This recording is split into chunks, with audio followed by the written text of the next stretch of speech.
Welcome back to RGR Football. I'm Ryan, and this is me going rogue on your Chiefs and the NFL, particularly this game because it is about the NFL, where the vaunted Patriots were, where they stand in the seedings, and where it's all going to after this game, and quite frankly, what's going to be an interesting stretch run here. If you missed my video on the stretch run, talked with Dan Harms this week, had the offensive play review earlier in the week, and I promised you guys then that I would break it up and do a defensive film only, and that's what this is today. There's tons of little details in here, so much so that I'm sure I'm not even going to get to it all because my notes are pages long just on the defense. But I just want to say overall that this team came together and they played good on run defense. They played decent against the pass. The linebackers stood up, and I'm actually not going to show any plays from the linebackers, although that I have a couple in my pocket for later down the line because I felt like this was one of their better games.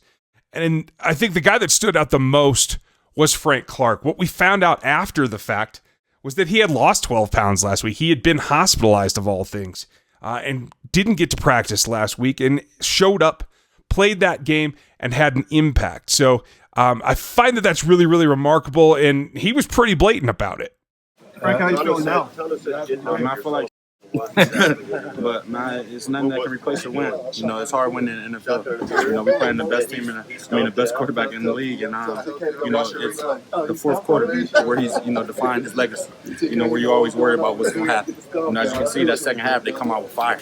They marching the ball however he wanted to do, and that's we've seen it for years happen. You know, the one thing that I wanted to challenge the defense, and and everybody else wanted to challenge me was just making the play. Go make the play. Go force the issue, and with the help of my defensive line and, our front seven in the back end, we got the job done collectively. So that kind of sets the tone for where we are here as we review the Patriots film, what the Chiefs were able to do to them and what was successful.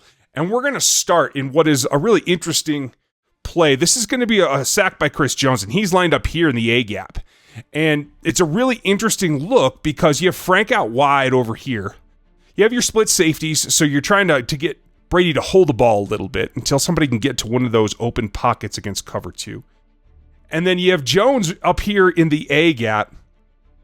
I think this is Nnadi and then Alex Okafor out here. So you still have your 4 down linemen, but they're way spread out. And you're leaving no linemen in any of the interior gaps from the weak side back over to the C gap here. You do have Ben Niemann, and he can either rush or back off. You don't know what he's going to do, but the combination of it is what sends Brady into what is a little bit of a troublesome play for him.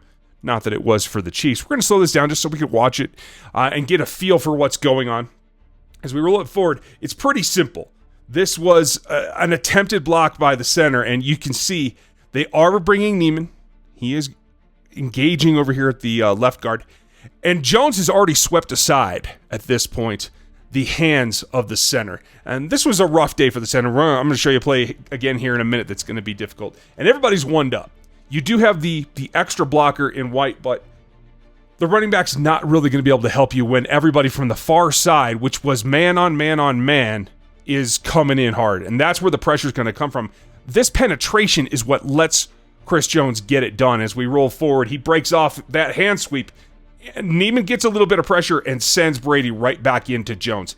It's a nice play and a nice setup, and it all comes from the original alignment where you had everybody out to one side collapsing this side of the line of scrimmage. Niemann doing a good job, Frank doing a good job, but it's the actual physical play, the handwork of Chris Jones that wins that play. On this next play, I really want to highlight just the differences that they went through and what it produces. Getting pressure from your front four. And Derrick Nadi is a guy that's been under a lot of assault lately, both from fans but from announcers as well, that he's not performing up to standard. He is the stalwart. He is the starter across from Chris Jones on the inside, and I think he's gone a little under notice, so I want to highlight this particular play. What this is a motion that we're going to see where Tyrann Mathieu's going to run across the formation with Julian Edelman, and they're going to get themselves in a situation where they look like they're going to stack up, and that Kendall Fuller's going to drop out here and actually go to a safety. What's going to end up happening is that Tyrann Mathieu's actually going to come from the outside, and Kendall Fuller's going to have Julian Edelman deep. And that's actually problematic. This was a tough play from the wide angle. You could see that Fuller gets beat on this one. But if it's not for Derrick Nadi, this might have been a very long completion. Watch what happens as the play rolls forward. You have Okafor out wide 9. You have Tano out here on the tackle. So if this tight end goes out, there's a problem here already. Then you have Chris Jones out here on the other tackle. Derrick Nadi is the only lineman in here between the tackles. It's pretty lonely in there. The linebackers are trying to communicate right now. Hitchens is trying to get with Sorensen and let everybody know what's going on, where the pressure's going to come from, get up to the line, and they start. Now, this is where Jones is on the outside. Sorensen's coming in on the guard on an interior like a blitzing linebacker, same as Hitchens is over here. The mismatch here would be Tyrann Mathieu on James White trying to get through that block, and I'll take that confrontation every time. That's not what ends up happening here, because as we roll forward, Derrick Nadi gets hands swept aside and actually gets his man falling down. At this point, he's got him beat. Jones is coming around the far side. Okafor's coming around the tight end, but isn't going to get there. This pressure is right here from Nnadi at the feet of Tom Brady and really makes the play. Gets a great push, and you don't see that every play, but you got to point it out when you do. As I said earlier, the defense played well all the way around. We talked about the run game. We saw what Derrick Nadi did in the bull rush here in the last play, as well as Chris Jones. Well, the Patriots were trying everything. Not only were they trying to go downtown to Edelman, trying to get Edelman loose, they actually pulled some interior plays that were pretty good. This little inside screen was really interesting, and normally you hear about a linebackers sniffing it out and getting to the play before it can really develop. Well, this is also a play that has to highlight two guys on the inside in Derrick Nadi and Khalen Saunders. This is a really interesting play. They're going to double both these guys and then try to slide off as they don't have to get outside the pocket. The guards in particular are going to run this screen from the inside. They're counting on this tackle to take on Frank Clark by himself and this tight end to get a block on Alex Okafor as everybody else doubles the two interior guys in Nnadi and Saunders. As we roll this forward, you're going to see the initial look is that they're just going to try to plot out down there a basic man doubled here. But you have Nnadi breaking to the inside, trying to penetrate that block, understanding where the ball carrier is going already, and attacking downhill. Saunders is trying to split here, and while he's not going to actually get in between, now what's happened is Nnadi's pushed aside one as he's trying to break to get in position for the screen. White is right here getting ready for the ball, and Saunders is 3-on-1 while Nnadi is 1-on-1. They're both going to win these matchups. And as it rolls forward, they start to slip by. Saunders right here recognizes that White's the target. Those guys just released him all at the same time, so he knows it's a screen just by feeling it out. And at this point, he sees the reception target right in front of him. Nnadi's going to beat down this 61 and continue to the guy too. As the pass comes out, they both have a beat on him. They meet in the middle, and the two big guys break up a screen. Now, this play just made me chuckle at the time, so I thought I'd include it here. And if it's confusing to you, don't worry. Everybody's confused, including the Patriots in this particular play. The cameraman got a late start, so this is the first frame that we have of the All-22. And this looks like what's supposed to be a play fake. Everybody's blocking down as though it were zone. See if he can get him out there. You have the tight end coming backside to protect Brady, as he's not going to hand it off.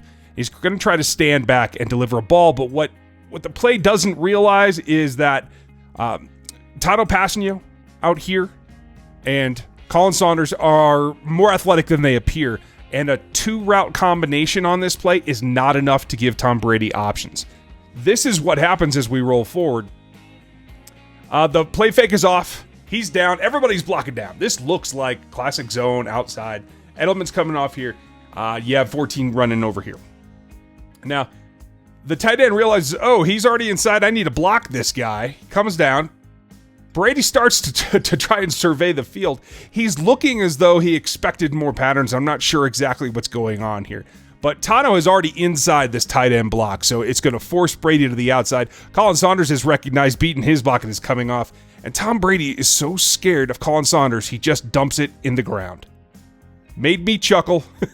We'll probably not see that again, but enjoy it while you got it. Here we're going to take a look at the critical play, one of the biggest plays in my mind of this game, and that's the stop they got on the two-point conversion after the Patriots had scored and started to actually gain some momentum. This was critical in slowing them down in terms of how they felt and how much momentum they got rolling with. And you can credit this to a couple of guys here, in particular on the right-hand side of the line. They're stacked up pretty good. They've got the box pretty full just in case. You've got both the safeties over here doing a high-low, and I think that's going to be okay had they tried to throw it. But the key here is that Chris Jones occupies this guard. leaving Dabian here to man his gap and be understood. The tricky part comes for Hitchens, who, as he watches Nnadi get double-teamed, has to kind of wait a little bit because Okafor doesn't have penetration here. He doesn't have him beat back, so you got to be the last line of defense. And White decides to go wide around Nnadi, which I believe the play was designed to be for, although I think that's a little tricky since he's lined up outside the guard. But he's there. Okafor does bring his guy down eventually, and Hitchens does his job. And let's roll this forward and watch how, from the start, they get the extra blocker in. It actually reduces Okafor down a little bit here just by having this tight end up in a 3-point. They have it covered on the backside. They're not too worried about where he's going unless he gets some kind of strange release inside in which Okafor will have to jam him. But as they come off the ball, it becomes pretty evident what they're doing. Hitchens is pretty squared up. He's got this A-gap manned. He's ready. And as we see it start, tackle on tackle, Damian's actually covered up here. Now, this could have been a quick little counter kind of thing, and where they try to come downhill, and that's what Damian's responsible for. There's no gap left anymore here because of the double team on Jones. Now, the double team's coming here on Nnadi as well, and Nnadi's going to stand up and do his job. Same kind of situation. You would like to see Okafor come down inside here and actually beat his man, but that's problematic as well because then there's no one on the outside. This double team is key, and so it's got Hitchens kind of waiting to see what happens. And he's here. He's got the A-gap where he was originally designed, but Nnadi's actually beaten this block, and he's coming through, and that allows Hitch to scrape this way, come behind, and actually make the collision with Okafor, who's beaten the tight end on the inside. They get the stop, and they turn that team around. I want to finish up with the big play of the game, the last play that Bashaud Breeland ends up making. You can see he's lined up here on Edelman. From the end zone view, it's very simple to see what the factors are that's going on. Everyone is showing blitz, every last one. They have 6 guys in to protect plus the back, and they're trying to figure out a lot of communication going on at this point. Tackle's looking in, tackle guard looking in, the center's trying to make the call. Now, Juan Thornhill is going to give it away a little bit because he stands up, and so you know he's dropping out. Now, that gives Brady a little bit of a clue. But what he has from that point is 1, 2, 3, 4, 5, 6 defenders over here that can only be possibly blocked by 5 guys. Plus, one of those guys is right up the middle, and if it's played correctly, he knows that he's going to have A-gap pressure. So really, in making the calls, it is giving the information that they know White's going to have to come inside for the block, and it tells these guys that one of them's going to get a one-on-one, and that's just the way that it's going to be. The 2 guys to watch here, I like what they do. I like Fuller inside blitzing, and I like him next to Sorensen because they both get a good break on the ball. Whoever isn't blocked has enough speed to get to the passer, and you have to pay attention to who comes free here and what Frank Clark does. So we're going to take a couple of looks at this. First, we'll start over here looking at Sorensen, and he actually is the benefit of this overload.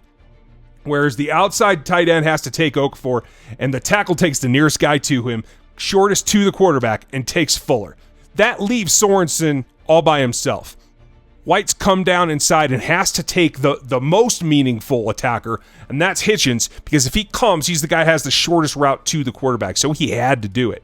And as we roll this forward and it accelerates, Sorensen's coming hard. He could have maybe gotten there, had something gone on a little bit better, or he'd gotten a jump possibly, but I don't think that's what they were trying to do, to tell you the truth. Is I don't think they were trying to take a chance on giving them a first down in any kind of penalty situation. The next one to watch is Frank Clark, and this is not a speed rush so much, but this is what Frank does. It's the faster of his rushes, and watch how fast he gets around the corner here, and he applies pressure. As he gets off, just dips a little bit, gets that hand free, and he's coming too. So Brady has to unload this a little bit quicker than he wanted to, I'm sure, but that's what happens when you get pressure in your face. And I will say this, that this design by Spagnuolo, the aggression here, is good to see, but it's also controlled. I don't know who would have bailed if this was a designed route to White. I'm guessing they would have tried to peel Sorensen. I doubt that would have worked. So there were opportunities here. I'm surprised they didn't check to something a little bit different. But Thornhill's going to drop and give you a deep cover, and we're going to see in the reverse angle what goes on here. You've seen that on television a couple of times, I'm sure. A lot being talked about. This is the same play. This is Thornhill, and he's going to give it away a little bit as he resets here. Hitch makes you think he's not coming, and I liked that. And as they break, this is Breeland here, and he's going to ride Edelman all the way through.